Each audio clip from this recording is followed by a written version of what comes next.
র‍্যাব-১২, Pabna camp এবং র‍্যাব-৩ ও মগবাজার র‍্যাবের যৌথ অভিযানে বৈষম্য বিরোধী ছাত্র আন্দোলনে শিক্ষার্থীদের ওপর গুলি করে ২ জন শিক্ষার্থী হত্যা মামলায় অন্যতম ঘাতক এজাহার নামীয় পলাতক আসামি নাসির ওরফে নাফিরকে একটি রিভলভার ও ৩ রাউন্ড গুলিসহ গ্রেফতার করা হয়েছে। গত ৪ আগস্ট পাবনায় কোঠা সংস্কার নিয়ে চলমান শান্তিপূর্ণ বৈষম্য বিরোধী ছাত্র আন্দোলনে পূর্ব পরিকল্পিতভাবে দুর্বৃত্তরা আগ্নেয় অস্ত্রসহ হামলা চালালে ঘটনাস্থলে ২ জন শিক্ষার্থী নিহত হয়। নিহতরা হলেন পাবনা পলিটেকনিক ইনস্টিটিউটের ইলেকট্রনিক বিভাগের ৫ম সেমিস্টারের ছাত্র জাহিদুল ইসলাম এবং সিদ্দিক মেমোরিয়াল স্কুলের ৯ম শ্রেণীর ছাত্র মাহবুব হাসান নিয়ন। মেধাবী শিক্ষার্থী হত্যার ঘটনায় নিহত জাহিদুল ইসলামের পিতা মোহাম্মদ দুলাল উদ্দিন মাস্টার বাদী হয়ে পাবনা সদর থানায় একটি হত্যা মামলা দায়ের করেন। এছাড়াও ঘটনাস্থলে বৈষম্য বিরোধী ছাত্র আন্দোলনে অংশগ্রহণকৃত আরো অনেক শিক্ষার্থী গুলিবিদ্ধ ও মারপিটে গুরুতরভাবে আহত হয়। গত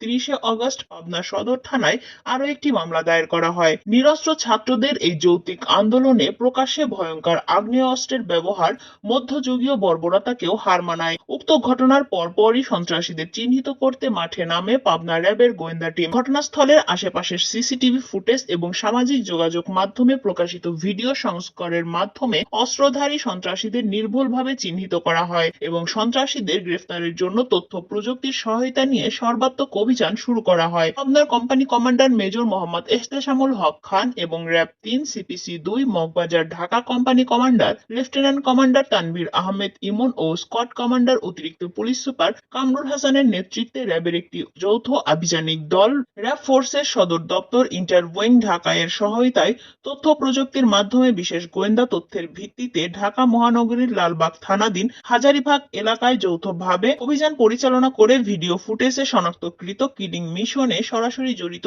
এজাহার নামীয় পলাতক আসামি মোহাম্মদ নাসির ওরফে নাফিরকে গ্রেফতার করা হয়। র‍্যাবের প্রাথমিক জিজ্ঞাসাবাদে গ্রেফতারকৃত আসামি উক্ত ঘটনায় জড়িত থাকার বিষয়টি স্বীকার করে এবং ভিডিও ফুটেজে নিজেকে শনাক্ত করে। এছাড়াও র‍্যাবের জিজ্ঞাসাবাদে গ্রেফতারকৃত আসামি নাসির উক্ত হত্যাকাণ্ডে জড়িত অন্যান্য সন্ত্রাসীদের সম্পর্কেও চাঞ্চল্যকর তথ্য প্রদান করে। গ্রেফতারকৃত আসামির দেয়া তথ্য অনুযায়ী তাকে সাথে নিয়ে মঙ্গলবার ভোরে অভিযান পরিচালনা করে একটি রিভলভার ও ৩ রাউন্ড গুলি উদ্ধার করা হয়। গ্রেফতারকৃত আসামি নাসিরের বিরুদ্ধে পরবর্তী আইনগত ব্যবস্থার জন্য পাবনা জেলার সদর থানায় হস্তান্তর করা হবে।